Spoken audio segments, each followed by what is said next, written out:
గంగ పుష్పవల్లితో మాట్లాడి తను వెళ్ళిపోతూ ఉంటుంది. తనలా వెళ్ళిపోతూ ఉండడం చూసేసి పుష్పవల్లికి చాలా కోపం వచ్చేసి ఒకసారి చిటికేసి, "హలో గంగా గారు ఒక్క నిమిషం" అని చెప్పేసి తను చిటికేసి ఆపుతూ ఉంటుంది. తను అలా అనగానే వెంటనే వెళ్తున్న గంగ కాస్త ఆగి వెనుదిరిగి చూస్తూ ఉంటుంది. అప్పుడు ఇక గంగతో ఇలా అంటూ ఉంటుంది, "నేను చిన్నప్పటి నుంచి నీ క్లాస్‌మేట్‌ని. ఇప్పుడు ఇంకా నీ ఇంటికి వస్తే నీ తోడి కోడలినవుతాను కదా! ఇంకా నీ ఇంటికి వచ్చిన తర్వాత నిన్ను ఏమని పిలవాలి?" అని చెప్పేసి అంటూ, "ఇప్పుడు నీ ఇంటికి వచ్చిన తర్వాత నిన్ను అక్క అని పిలవాలా?" అని చెప్పేసి దీర్ఘంగా అంటూ ఉంటుంది పుష్పవల్లి.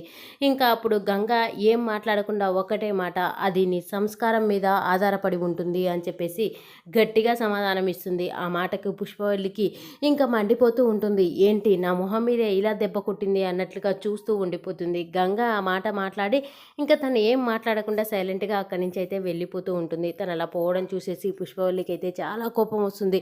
పుష్ప అంటే ఫ్లవర్ అనుకుందేమో, ఫైర్ అన్న సంగతి మర్చిపోయింది అని చెప్పేసి విర్రవీగుతున్న పుష్ప కాస్త ఇంకా తను ఏం మాట్లాడలేక గంగ అలా వెళ్ళిపోతుంటే చూస్తూ ఉండిపోతూ ఇంకా తనని తానే ఇంకా ఏం చేసుకోవాలో అర్థం కాక రెచ్చిపోతూ ఇంకా మండిపోతూ ఉంటుంది తనకి. మరి ఆ తర్వాత ఇంకా అసలు ఆ ఇంటికి కోడలు అవుతుందా లేదా పుష్పవల్లి అనేది నెక్స్ట్ సీన్‌లో చూద్దాం. ఈ వీడియో గనుక మీకు నచ్చినట్లయితే please do subscribe. Thank you for watching friends.